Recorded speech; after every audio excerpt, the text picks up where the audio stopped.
And if so, what 3 things would you take with you? Wow. It's a nice one, that. I would, actually. I always thought if they do one of those space things, I'd go up in one. I don't know if I want to go that far. I wouldn't mind going into space and having a look at the world. Do you know what I mean? Yeah. 3 things, well, I'd have to have my Walkman or some kind of personal stereo. In case you get any ideas, but where are you going to record them? That's the thing. I'd have to have a hairdryer. Keep the spikes. And, third thing. No, some good vegetarian food, perhaps. There's your 3 things, Susan Elliott. Okay, Lamar, let's have another track from the album, shall we? Third track, side 1, a song called Your Love.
Question here, Limal, from a Marion Nielsen who lives in Denmark, and she says, what influenced you to write such a beautiful song as Your Love? I'm glad you're also good at handling that kind of sentimental music too. When you write a song, you can present it in so many ways. A song is always a song back down at the piano, and you know, you turn it into a record, you can really turn it into any kind of record. I mean, Your Love could have been a heavy metal song if we recorded it that way. But I heard it as a very intimate, ballad, if you like, but with some guts, which is why we put the sort of heavy drums on it and sort of shrieking guitar. Again, it was another late night one for that one. I was in the studio on my own and everyone had gone, and suddenly I had the feeling that it was quiet and I was on my own, and the words, feeling scared, you ask what, just came out, and the song came from there. You recorded it somewhere quite, shall we say, traditional, didn't you? The album was done in 3 studios, but you mean the string section on that one, right? Yeah. Well, all the string sections were done at the famous Abbey Road, Beatles Abbey Road, number 2 studio, where the Beatles did all their stuff, apparently. So I thought, well, if it was good enough for them, you know. That's your nostalgia. You've already done a world tour, haven't you? No world tour. I've been around the world, but we only toured Europe with the band. But actually on my travels, I mean, I'm amazed how much I have travelled since the success. I really have been all around the globe. And I took a Concorde flight home from New York. What's your favourite place? Place? Yeah.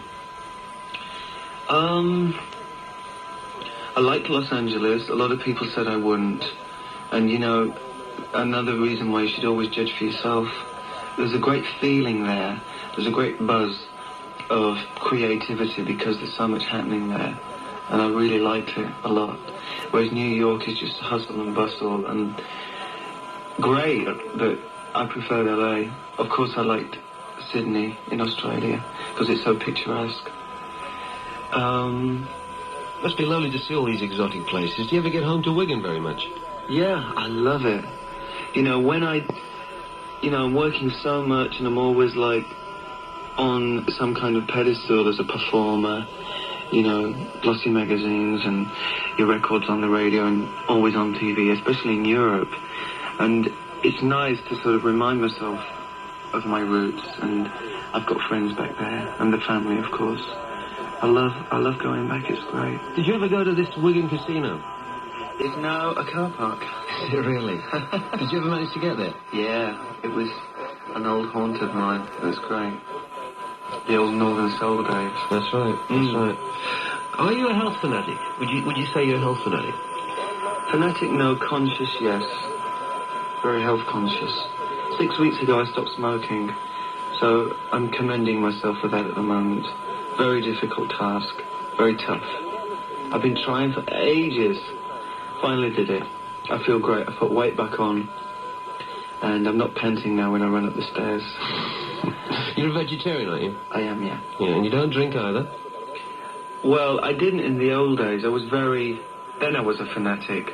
But I just lend my hand to a martini, and I don't like beer, though. I like the way you say that. Lend my hand to a martini. That's very nice. Very nice.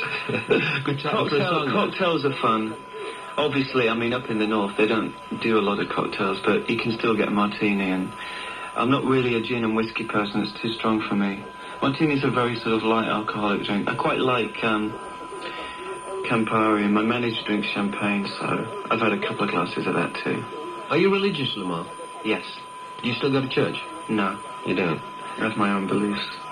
Of all that's happened to you, taking in the acting sessions and working in the hairdressers and leaving Kajagoogoo, can you genuinely say you have no regrets? I have no regrets whatsoever. I feel very lucky. You know, you only have to pick up a newspaper or watch the news to see the reality of life. And I feel very lucky. You know, it was a dream for me as a child to be a performer, and very few people make their dreams come true. So it is a dream come true, and it still is. I slap my face in the mirror and say, hey, don't forget where you're from. I'm very happy. Good. Well, let's just have a couple of more questions. Another one from Denmark, and it's another one from Marianne Nielsen, who says, would you like to act again on stage or telly? Love to. I really would. As a child, and, you know, my desires were always have been to perform as a singer. And the acting that I did was a bonus. I mean, I hadn't intended to do that. I'm not an actor turned singer, as some people are. I set out to sing. But it is a real, it's a great feeling to act if you can pull it off. And it's not easy. I remember being a person from Negative playing in theatre. It was called Murder at the Vicarage. And you know, in a musical it's great because you've got the music that carries everything over. And when you're acting, it's you. Absolutely you. There's nothing between you and the audience. It's you, your performance and your voice. And it's really scary. And it's a hell of a challenge. I'd love to do it again. Well, I have one more question. This is another one from Denmark, from a Dorth Melchison. I hope I've pronounced your name right, Dorth. And she writes and says, Dear Limahl, I just want to know if you've got our birthday present for you. We sent it to you in December of 83, and it was a pair of green and yellow socks, which I made, meaning her, and a green toothbrush, and a Garfield birthday card. It's going to sound corny, isn't it? But I do. Good. Because they were really a pukey green. the worst socks you could ever send anybody, but I suppose it's the thoughts that counts. Okay then, Limahl, would you like to pick us another track?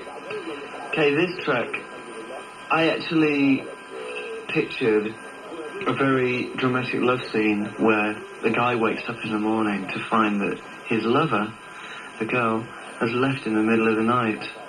And I know the feeling. Do you? In fact, a lot of journalists asked me as it happened to me, and I sort of smiled and said no, thank God. It was, you see, that was the drama side of me, the theatre side, because that's a very theatrical thing, and there's a note type thing. So the lyric, I open my eyes to find that you're not there, and quickly arise. And when I did the vocal in the song, I got really emotional, and I think you can hear it in the song. Well, thank you for taking the time and trouble in joining us tonight. Thank you.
A Fool, another track from that album, Don't Suppose, and don't forget, I should be giving away, or telling you how you could possibly win one of 30 signed copies tomorrow night between 7:45 and 8 o'clock. Dig?